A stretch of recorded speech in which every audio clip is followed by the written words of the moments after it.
Warm welcome to this workshop, the Participants' Choice. We are very happy that you are all here, and we are very happy to be here with you. I am Wilhelm Gårdmark.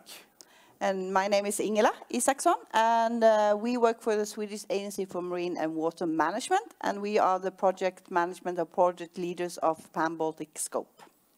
Exactly. But today we have another role. Today we are supporting you and facilitating this session.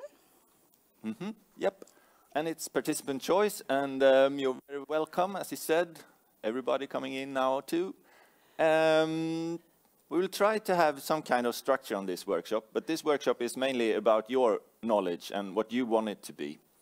But maybe we will do it like this. This is the plan, that we will talk individually for some time, and then in small groups, and then all together. And the point here is really to get, we're going to talk about one topic, and we want to get 3 recommendations and 3 actions that we can report back to the feedback session after the coffee break.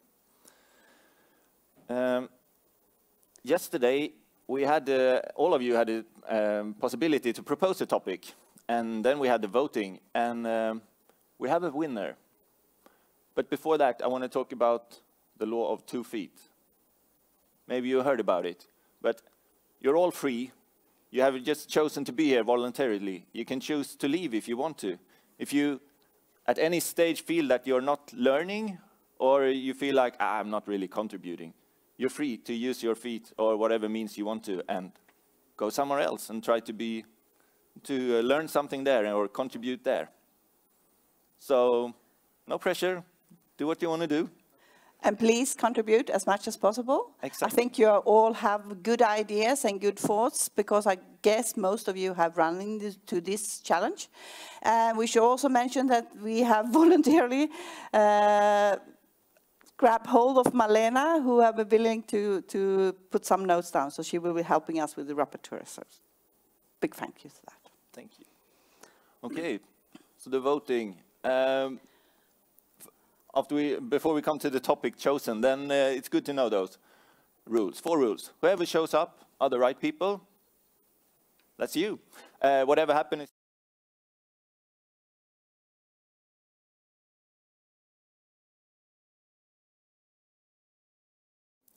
Okay. Good. The topic for today. The winner is Planning for Climate Change. Concrete solutions and choices. Yeah. So the 4th is because we would like to invite Susanne Gustafsson, because she was actually the one who suggested this topic that you all voted for. So Susanne over there, she works, she has a consultants company. Yeah. And maybe you would like to... Yeah, going through the rock band. Yeah. Hello. Let me see if this is the next slide or not. Sorry about this. It is. The stage is yours. Yeah, thank you. Right, so let's see. Yeah, that's me. Okay, so I saw the note board yesterday. No, the first day actually. I saw it in the other house. And I thought, well, yeah, let's put something up. And then yesterday I saw there were some dots on it, and I thought, whoa. And then you showed me late last night lots of dots on it, and I was so glad, because, yeah, I do feel this is an important topic, and I should start like this. Yeah, it feels like this. It feels a bit like it's the elephant in the room, because. Well, mainly because everywhere else, we hear a lot about it. Everybody talks about climate change, and we read about it, and there's a lot of information going on. And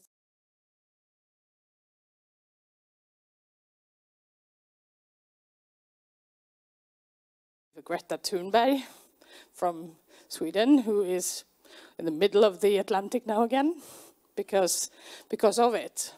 And but yesterday I was leading 2 workshops, and we had different questions that you can answer and suggestions as to topics to work with and what is most important. Sometimes somebody suggested climate change and they were always in the bottom. And this is Venice.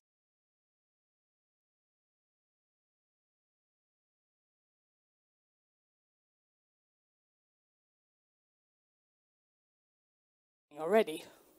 And the question is, I don't know where to, yeah. We work with marine spatial planning. Well, I did, and you do still. The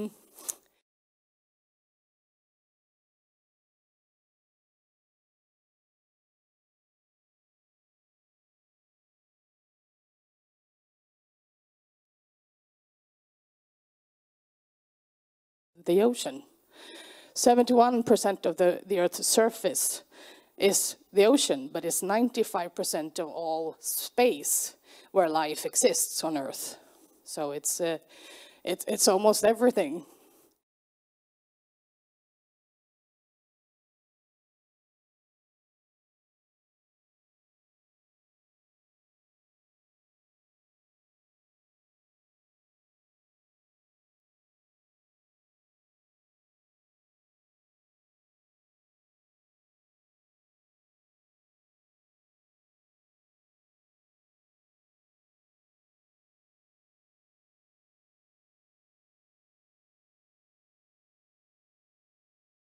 In this question. All of this information is from WWF. So, what do we do about it? Do we let the Earth just lie there and bob around in the swell? Or what can we do? Well,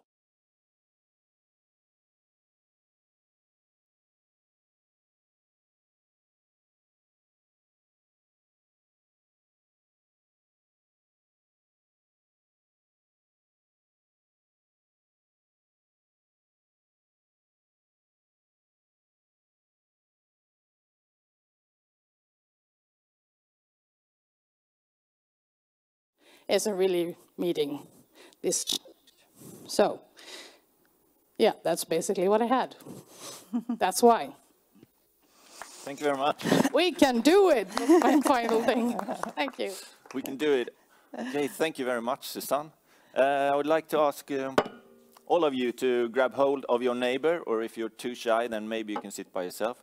But take 2 minutes and just please note down what your thoughts are on this, on climate change and maritime spatial planning. So I would like to ask you to do that. Let's say to begin with. Yeah, 2 minutes.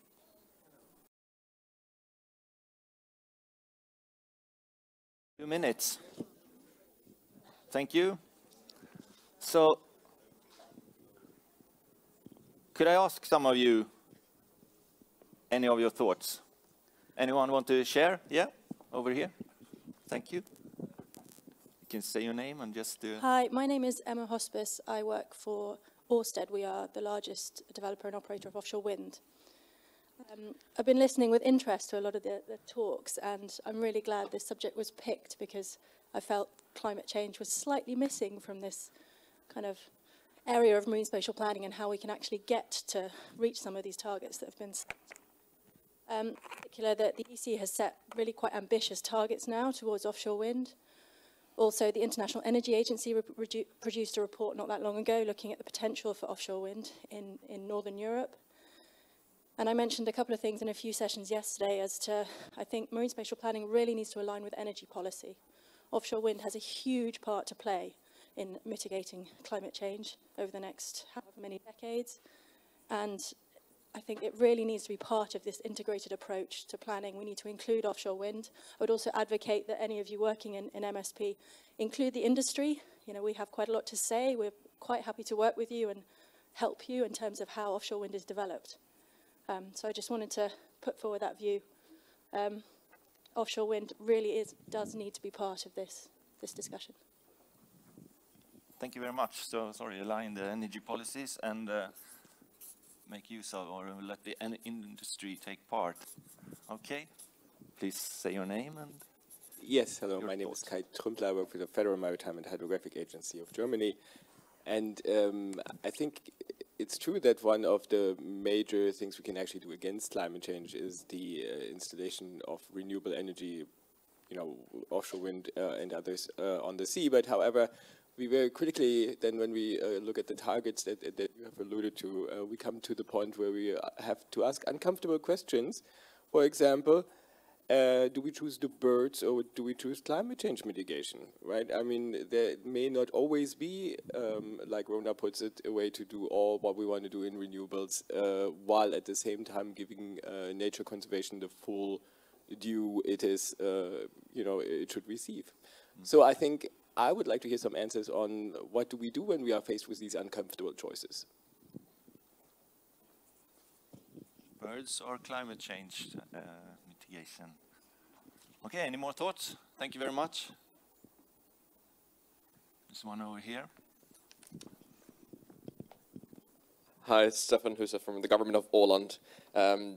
I've also been considering a bit, because climate change is not something that's going to be in the future. We're already seeing it in our areas. We are seeing melting glaciers, rising sea levels as in Venezia.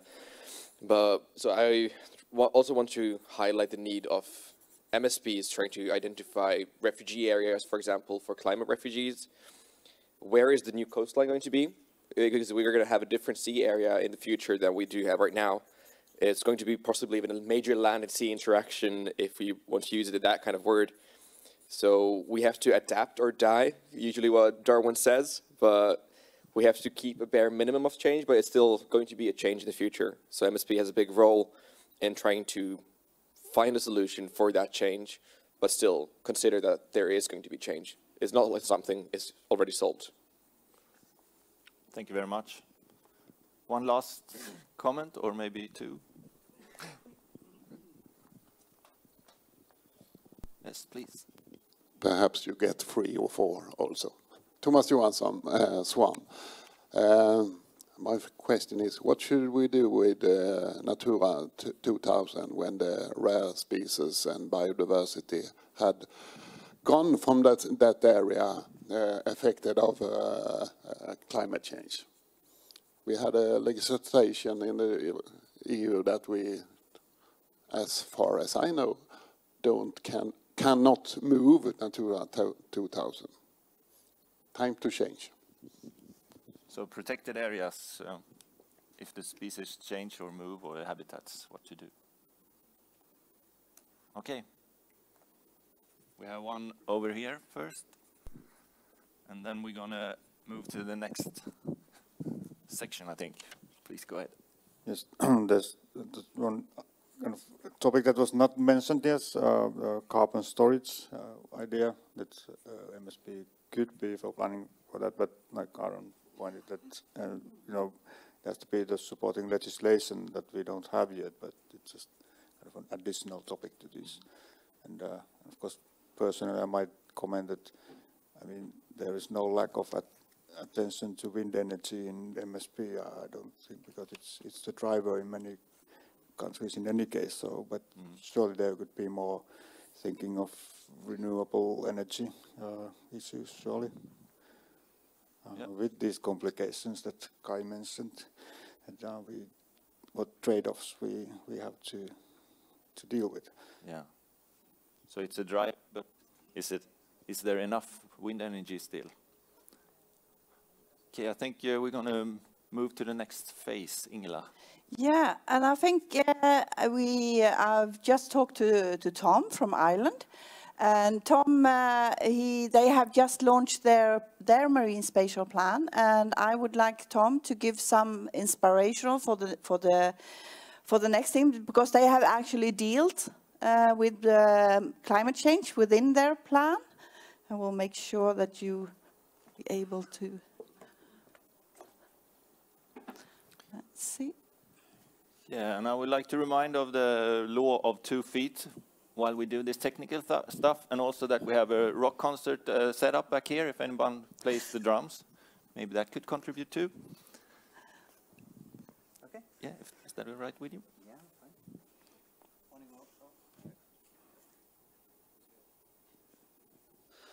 Morning, everyone. Thanks to Ingela and her team for inviting me to speak. I got the invitation to speak at about 9 or 10 last night, so unfortunately this presentation was a little rushed, so if there are any issues with it, I'll try and skim over them. I haven't updated the date, for example. I'll point that one out for free, but if you see any other errors, you can let me know. So, as has been introduced, we, Ireland, launched our National Marine Plan last week, and we have tried to respond to, I think, a number of the issues that were just raised in the conversation, and I'm going to talk through how we've done that. I should say that the plan we've released is for consultation.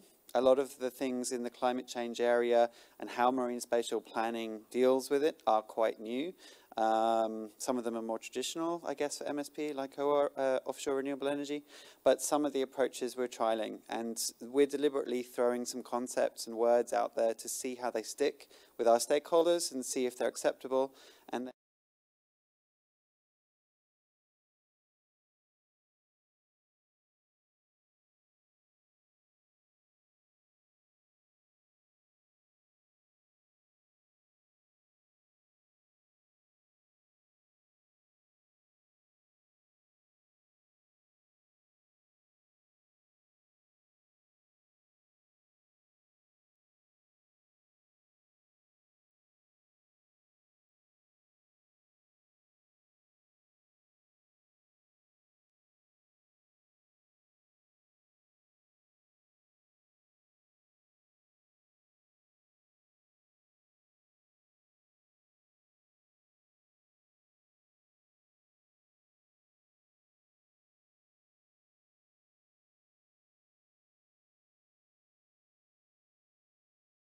first of all, this is a cross-government initiative, while there is a minister in charge of this process, and it's interesting to note that that minister is in the Department of Land Planning. So the land planning and marine functions sit together. And that means we're working a lot towards land and marine planning integration, trying to build skill sets on both sides of the land-sea border. And the other thing I wanted to point out is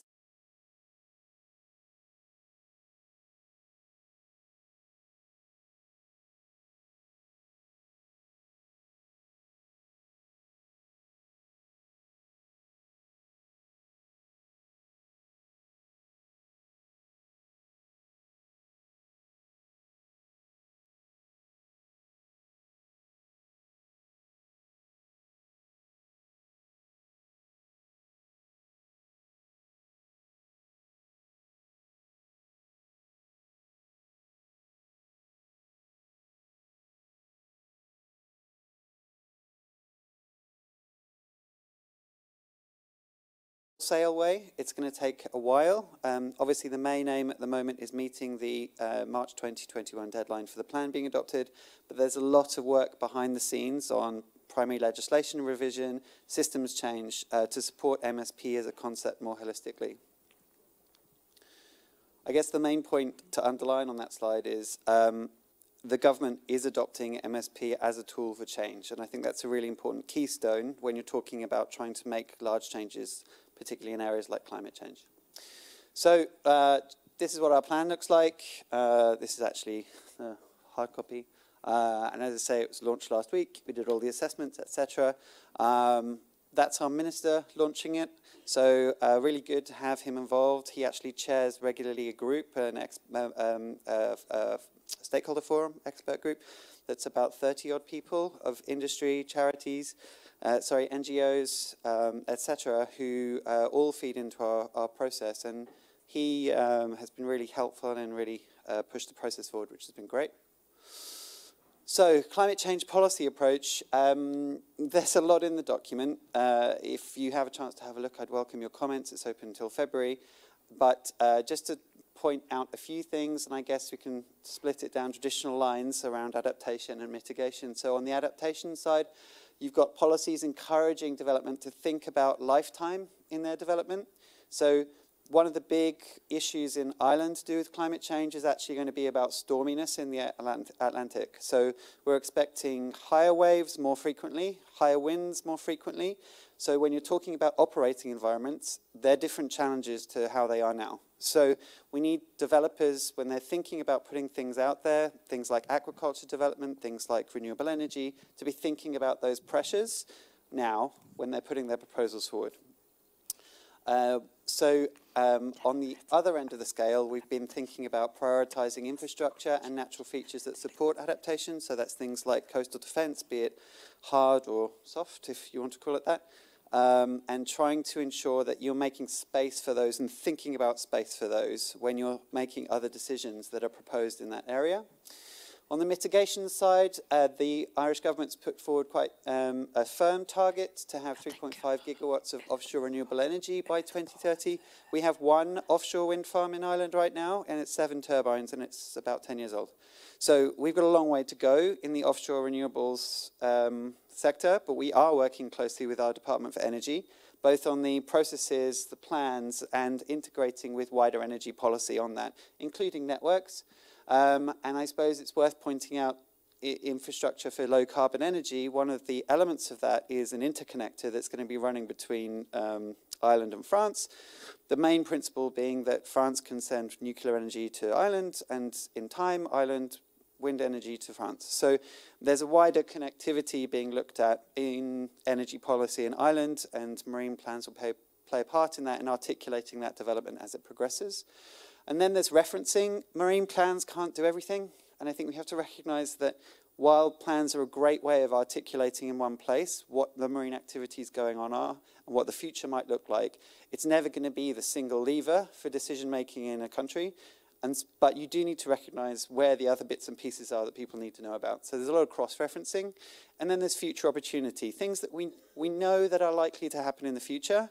And someone mentioned carbon capture and storage. So we know it's a potential technology, and there we've put some kind of high-level objectives in the plan about it, but we can't be certain about where it might happen, what the technology might be, or how it would be developed. So in future iterations of the plan, we may be able to put more definite policy in, but for the moment we just want to put a marker down and say this is developing, we want to support it, but we don't quite know what the facts are yet. So just to show you some of the policies that are in there, we've got 5 policies clustered under the title Climate Change, and they are, this map shows the ability for the natural environment to sequester carbon. The point of this being that part of what we want people to start thinking about is the impact of their proposals on the ability of the wider marine ecosystem to provide the service of sequestering carbon. So we have a national map, which obviously over 500,000 square kilometers has limited use. So we've done some little zoomed in maps as well. And again, these probably won't be the final words, and they won't be the final maps.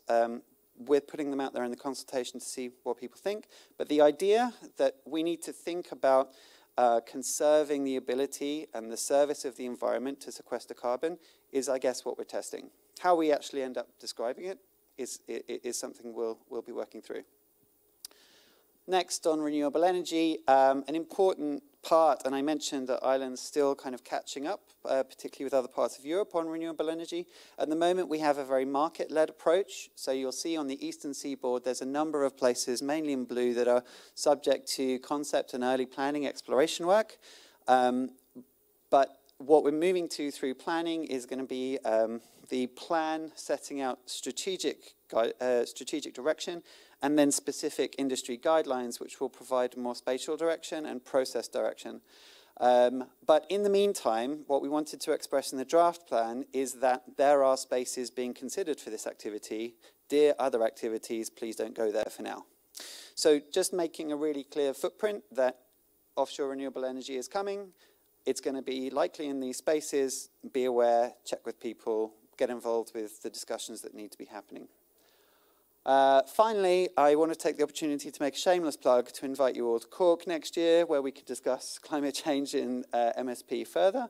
There's 2 main events. We've got the Thursday and Friday, which is European Maritime Day, and then over the weekend, the 15th through 17th, Seafest, which is a very family-friendly event that we run together with large events like this. And that was it. Thank you very much. Thank you so much. Big hand. Thank you very much. You might stay on for if we have some questions. Sure. Shameless, but very nice of you to inviting us. No, kidding. Comments or questions on this?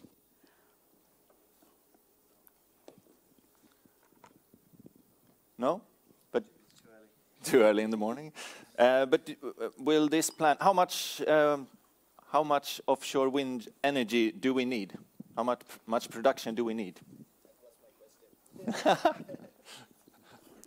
Actually, I was going to ask if the wind farm areas you have in your plan, do you judge those to be enough for your wind farm needs, or are you a little low or too high?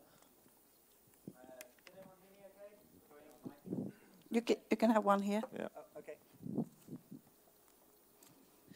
So that target that I highlighted came out in summer, and the application areas I showed you on the map, they're still changing. So I'm not sure that calculation's actually been done, so I can't give you a definite answer on whether that matches up. But given that it's an ambitious 2030 target, I suspect it'll be technology dependent, I suppose, because as you know, the wind farm technologies continually improve. I think the bigger question in Ireland is the process ready to meet that target? Because at the moment, our decision-making processes offshore renewables need looking at, and that's what we're doing at the moment. And I think the technology is there to generate it, probably in that space, but it's getting to that point. I would say, and I did highlight at the beginning, that longer term, the bigger opportunity for Ireland is probably in the floating wind side. But the challenge there is that obviously the technology is less developed, and all the people in Ireland are not really on the west coast, and so you have a network problem. And so there's a lot to do there. Sorry, we have one more comment or question? Hello. I would like to know if the target is realistic, because I know that Ireland isn't, or if you can answer that, is the European target of renewable energy target in 2020, does Ireland catch it, or is the 2030 renewable energy target realistic, or do you get my point?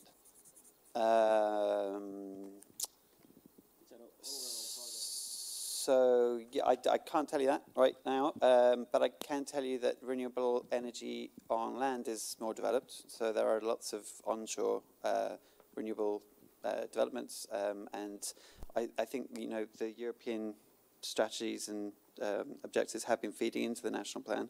Again, I'm sorry, I don't have the numbers for the total renewable energy in Ireland at the moment, but I can try and look them up if you're interested. Thank you. Thank you very much. Could I just ask, how many of you are making plans in the, maritime spatial plans? How many of you are making plans? Please stand up. All of you who are making plans at the moment. Okay, that's a few. Thank you. Yep, you can sit down. Thank you, Tom, because we really appreciate it. And as you pointed out, I did ask you yesterday at 9 o'clock. So it was really, but this is the thing, when you have things like this topic, that's your participant's choice. And we thought of having some people who we knew that have been dealing with this, and I went directly for a couple of them. So I think we also would like, because I asked Jonas, you are part of the Swedish process. Could you just give us, just from your heart, a little bit about how the Swedish plan actually, because it's going to come up to the government by December. Could you just give some ideas and thoughts about how have Sweden dealt with it? I don't know if you heard my talk yesterday, where I was talking about climate refugia. This is one way. The sort of mitigation is included as wind farm areas, I would say. We don't have any carbon capture and storage in the plan. And for climate change, for species, changing habitats, we did quite a simple model which identified a few key areas in our sea area where we have what we call climate refugees, which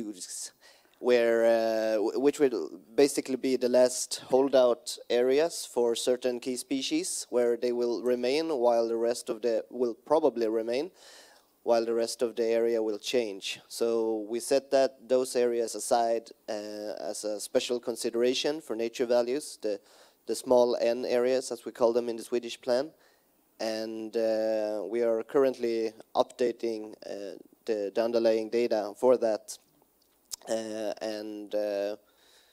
Yeah, we also suggest that they will be protected in the near future. Yeah, thank you. Good. And if anyone want to ask Jonas something, maybe? Comments? Questions? So I think we all countries, yeah, Riku, you have one. Maybe actually to Tom, that this was already brought out earlier, and Jonas was talking of these climate refuge areas. That did you have in Ireland this kind of analysis of potential habitat changes due to climate change, and is that an issue that you think that MSP could deal with in your case?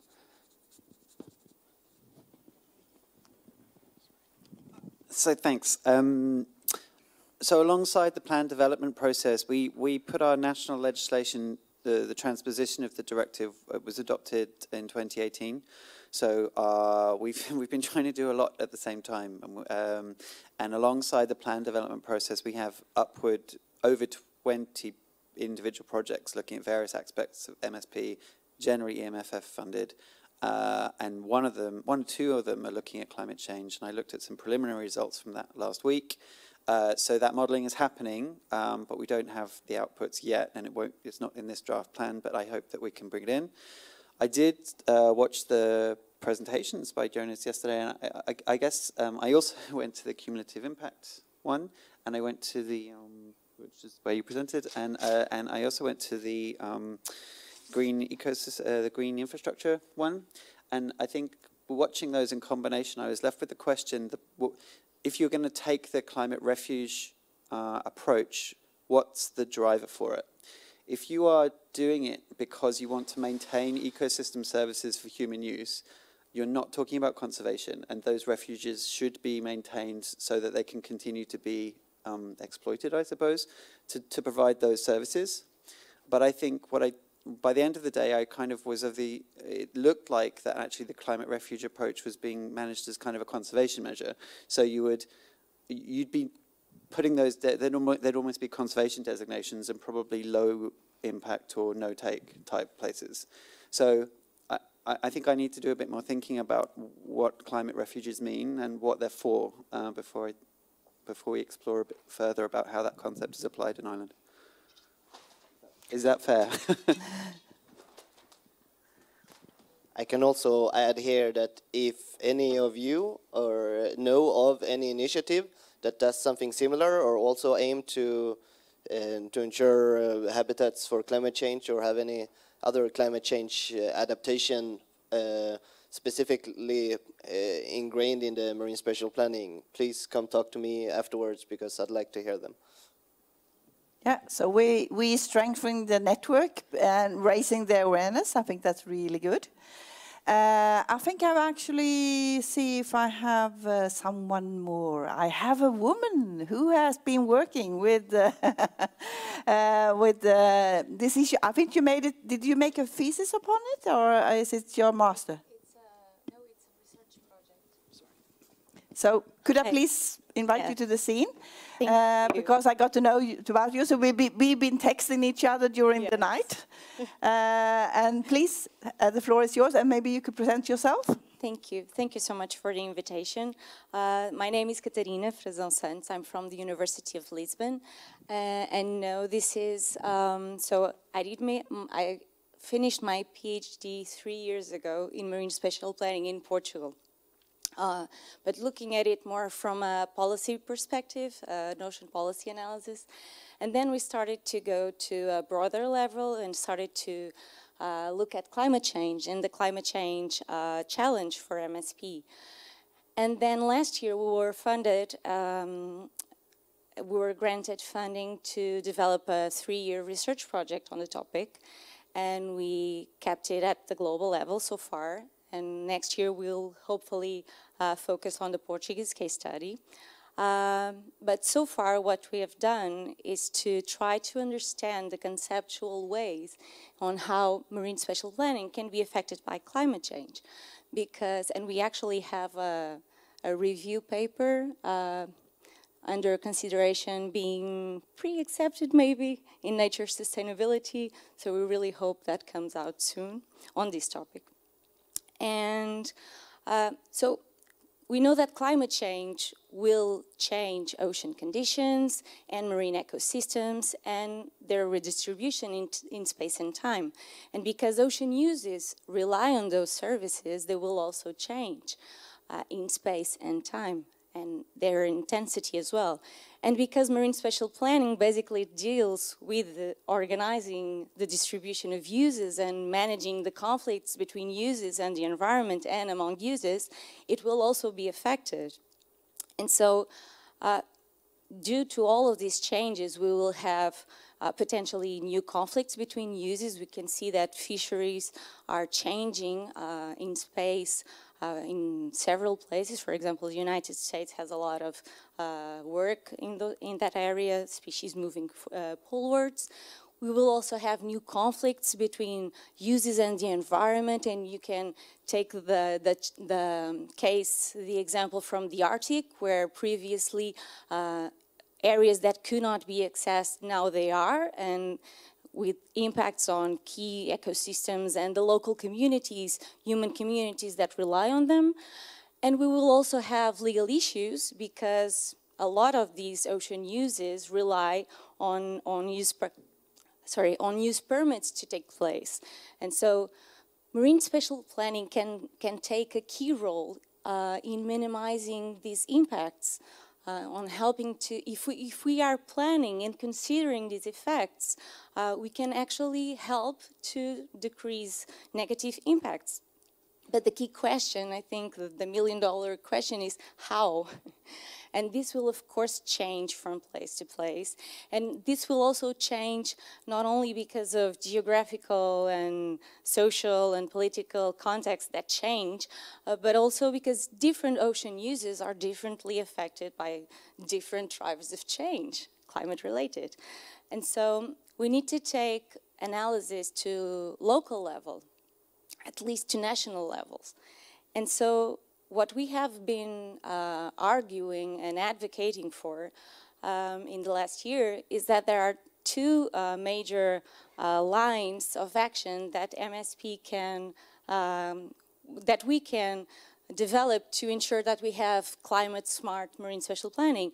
And these will be, on one hand, to try to understand, like Jonas was saying yesterday and presenting, the areas where on one hand, we will have more impacts and we expect to have more changes, and also the areas that are more vulnerable, where we need to understand what's there and what's more important for each context. For example, if fisheries is a key ocean use, how will it be affected? Aquaculture, tourism, shipping.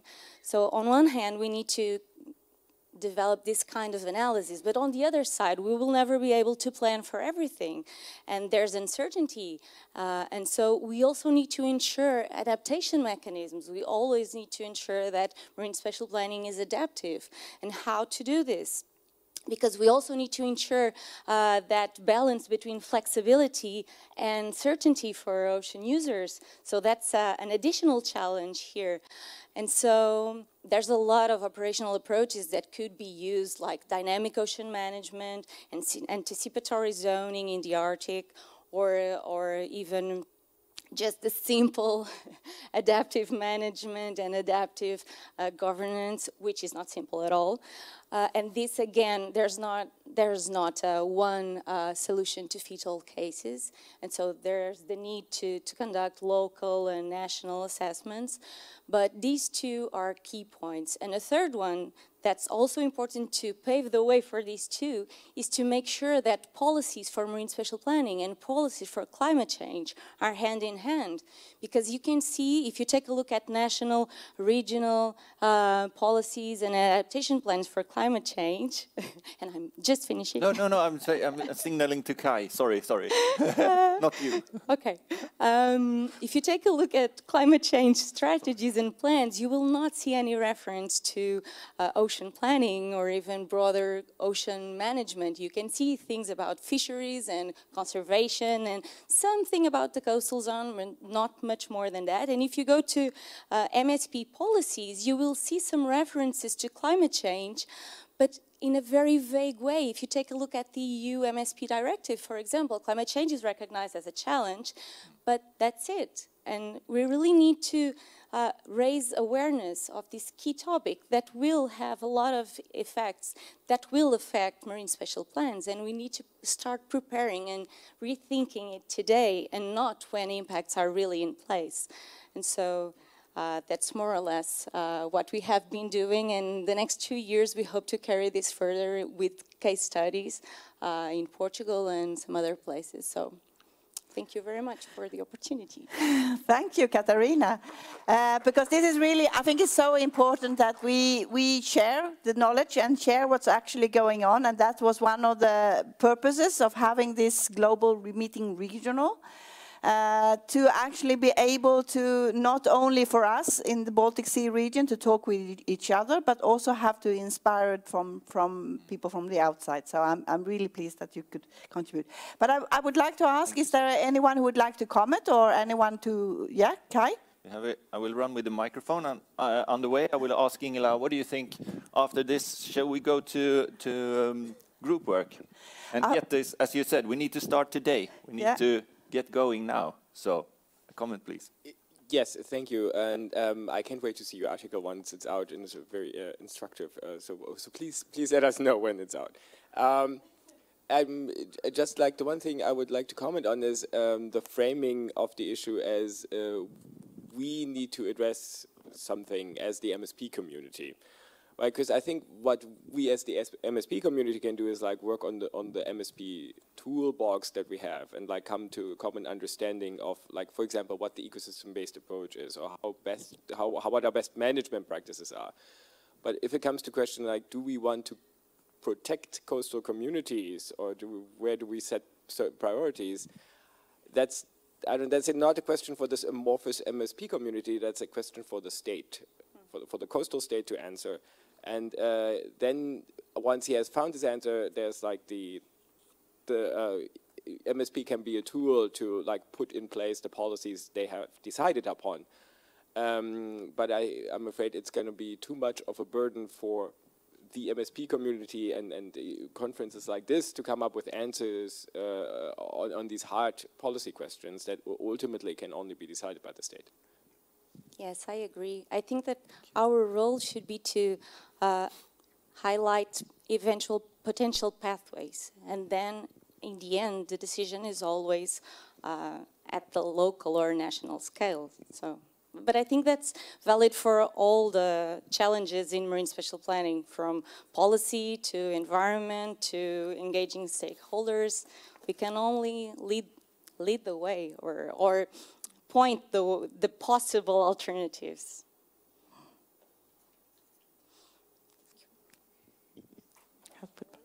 Yeah, it's on. Anyone else? I think we're up for the group discussion. I think we're up for the group discussions. I think that's good. And Katarina has very nicely provided us with some suggestions because you have a project that's called Ocean Plan. Yeah. I think you should say something about that as well. I forgot to advertise it, yeah.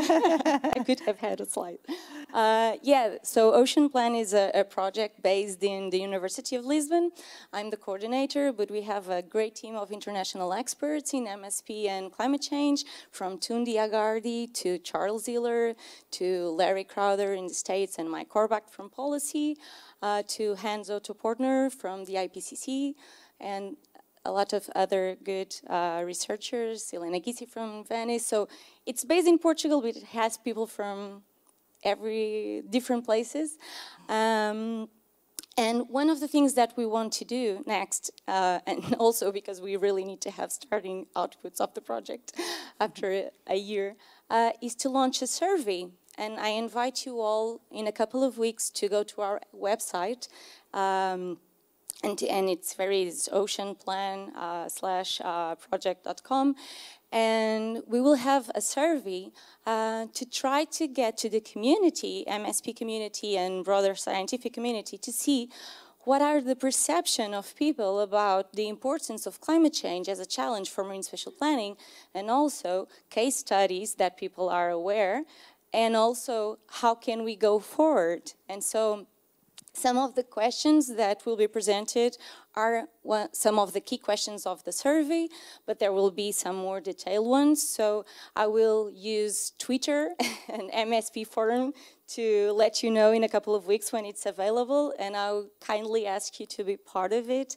And if it's confidential, but if someone wants to identify themselves and want to participate in future publications on the topic, please let me know as well.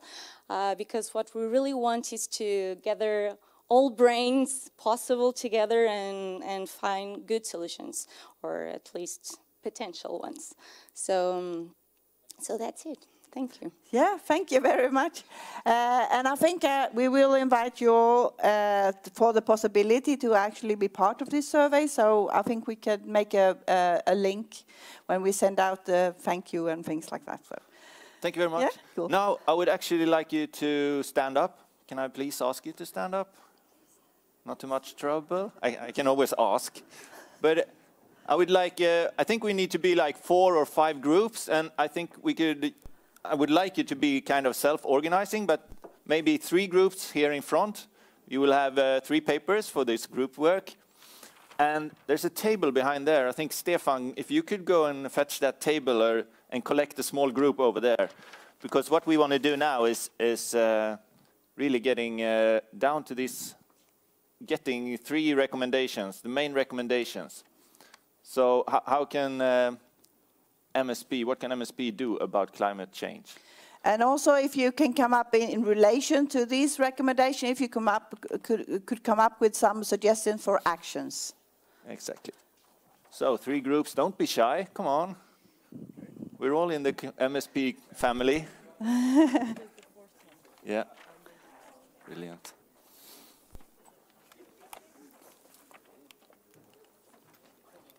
Har du pen?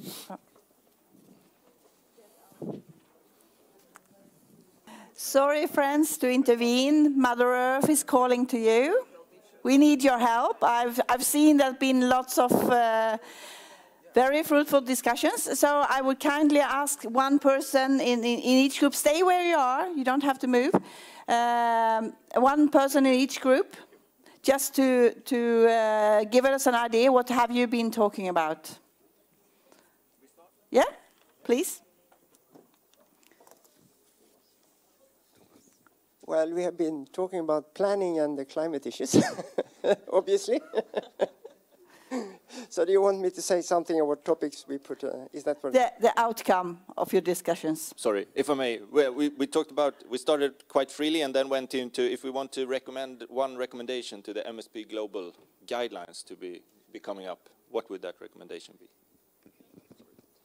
Okay, I think the main point we came up with was that MSP should be working a lot more with scenarios, and perhaps the worst case scenario could be dominant. So a different way of thinking about the planning to be preparing for an uncertain future more than what it looks today. It's a bit more prescriptive, perhaps. That was one of the main points. I don't know if anyone wants to add. Okay, we also would like to stress that MSP could be also important by showing people and raising awareness that we need to change our lifestyle. Yesterday we saw a map produced by Symphony by using these tools, that the scenarios could be really looking bad, and we should decide whether we will show this to the people or not. But it could be very important driver to the people to change their life, to think about this. Do we really need to decide always between more offshore or better life for harbor purpose or birds, or we need to just think what is our life, what we really need to be happy?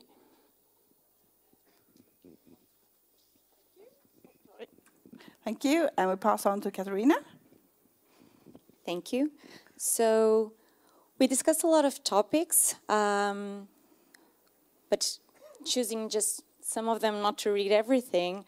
We first talked about overcoming institutional limitations, because we can have a lot of information about climate impacts and recommendations, but then decisions are taken by institutions, and there's regulations, limitations, institutional strategies, and we need to take that into account or try to facilitate and overcome that. It's also very important to align policies, for example, climate change policies and energy policies with marine spatial planning, have them all in the same, looking at the same direction. So not only MSP and climate change, but also particularly the energy policies should be integrated as well.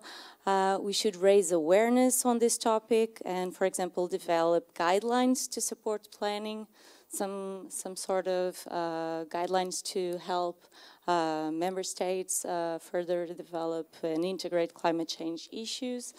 We should learn from land use planning as well, because integrating climate change is something that it's not new, and so we surely can learn lessons from there. We should also try to bridge the gap between land-sea planning using these type of issues, because they are common. For example, issues like coastal defense and flooding is something that connects both realms, and so it's something that can benefit from the integration of land planning and sea planning. And of course, plans need to be adaptive and amendable. And we also discussed briefly the issue of having legal certainty as well while being adaptive and flexible. But it was pointed out that we need to define what legal certainty is.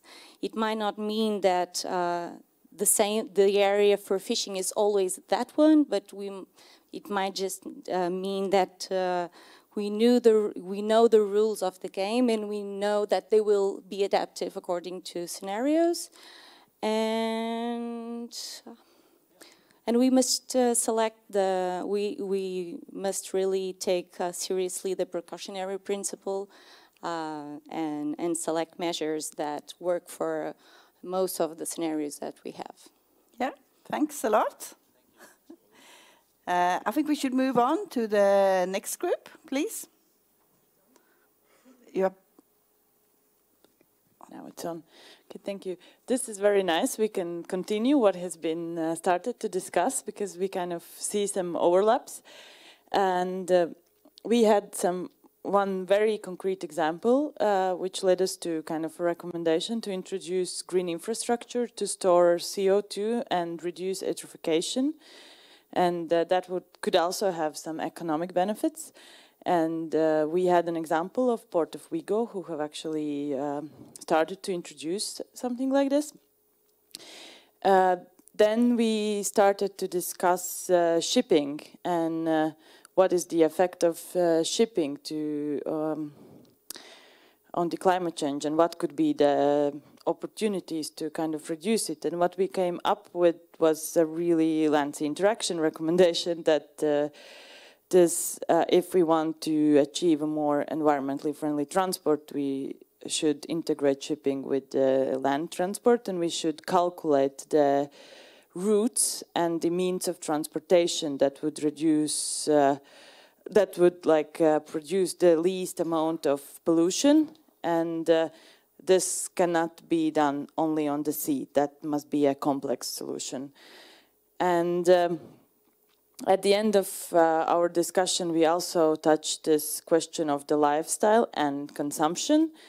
And we did not get to agree, but somehow this question on that we cannot go on and as we do it till now, and the kind of this idea of never-ending growth seems more and more impossible, and that we would need some time to make a very precise recommendation, but the idea what we had was kind of that MSP as a process and also as a result should offer opportunities. In that case, if we change the lifestyle, if we move towards less consumption, that that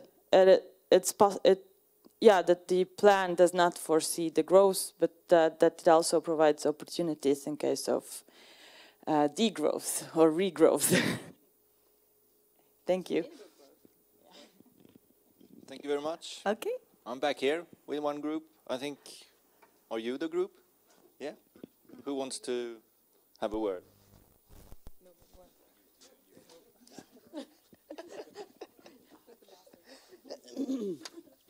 All right. We've discussed very much the same things as you did, I think. As a recommendation, or recommendations, we would also like to focus on the MSP to also include climate change a bit more. It's not really apparent in most of the plans or even any of the plans, I would say.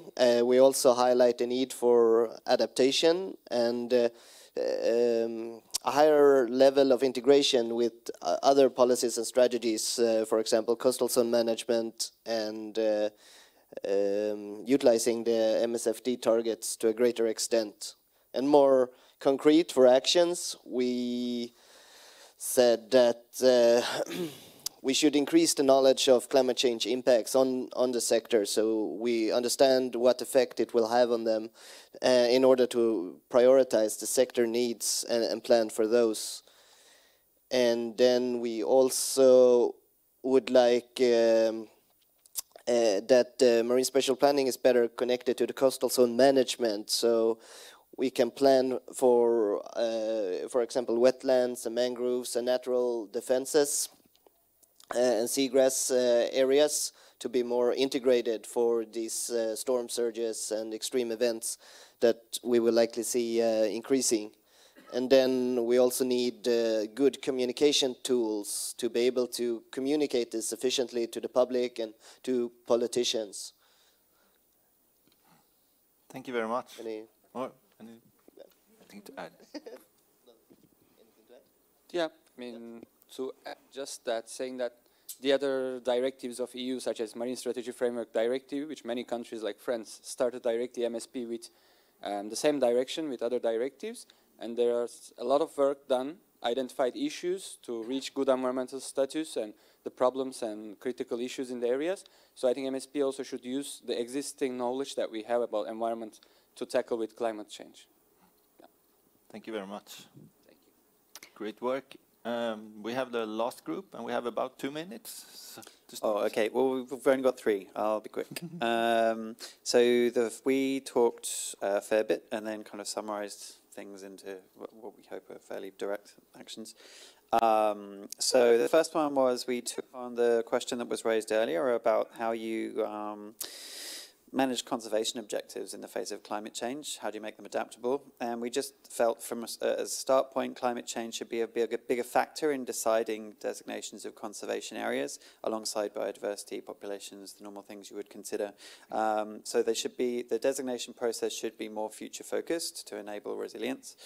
The second one was thinking a bit more widely, and we started talking about the fact that, particularly in the marine space, animal species, they're all going to move between areas of sea, whether we like it or not. And so a step towards enabling that change through marine spatial planning or another mechanism is better alignment of the way marine species are managed, e.g. the way Natura 2000 sites are considered in offshore energy, to allow easier trade, we used that term, but it might not be the right term, between countries across borders. So conservation objectives are still met at the regional or international level as climate changes. There might be potential need for changing European directives to enable that because they're very national focused at the moment. But we put a question mark on that. That's an open question. The last one was that we need to plan for more advanced grids. So it's great that we've got all these objectives of more offshore wind and that kind of thing. But we felt maybe there should also be articulated through MSP the need for more advanced grids that can provide more stable, widely distributed electricity in multiple areas and respond to the need for base load. So, thanks a lot. Is there anyone who would like to add something top on your head? Something that hasn't been said? I think it's great. Can I just absolutely go ahead. Something on the shipping points that have been raised. Yeah. So I think the scale that marine plans work out, particularly when they're national, can provide a really good set of reasons why adapting to climate change needs to be done. And also at the local level, say port cities particularly, if we as a community of, say, planners, land and sea, agree that there are a number of factors to consider. Climate change needs to be reduced. Shipping is lower carbon than, say, land transport, and land transport in cities creates particulate pollution that threatens people's health. There is a good motivation to protect urban port sites for use in transport into the future. And obviously in those areas there's a lot of pressure on those sites for housing, in some cities more than others. And so there's a good land-sea interaction, or should be, between ports, land and marine planners around strategically thinking long-term about ensuring those sites remain in use. So the option of taking, say, lorries off the road for construction is there. Whether or not it's taken up is going to be driven by industry in most cases, but at least you can strategically plan for the option to be there. So that's just a comment on some of the shipping points. Thank you very much. Thomas wants to say something. You already said something. Maybe somebody else wants to say that.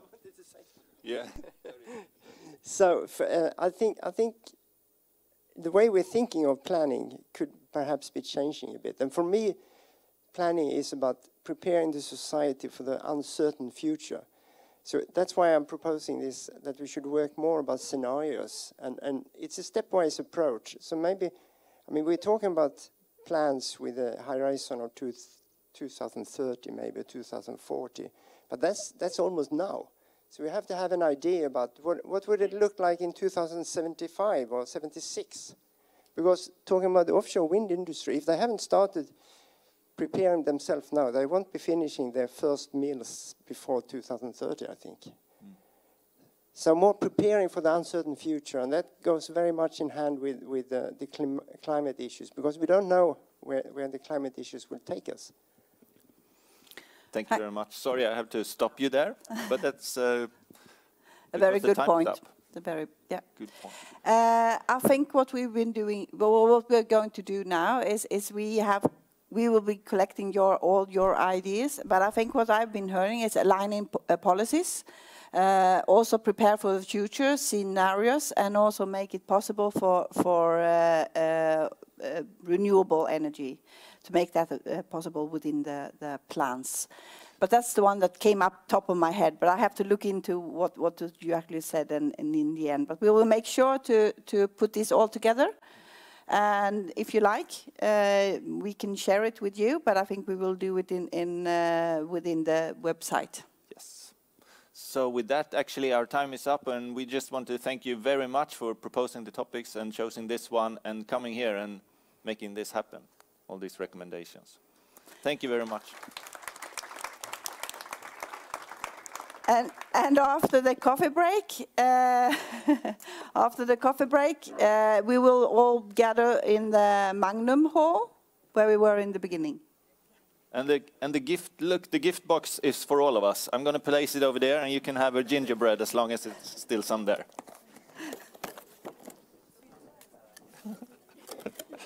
Here you go. Maybe you can open that, and we can start distributing. Yeah, now you know. Help yourselves.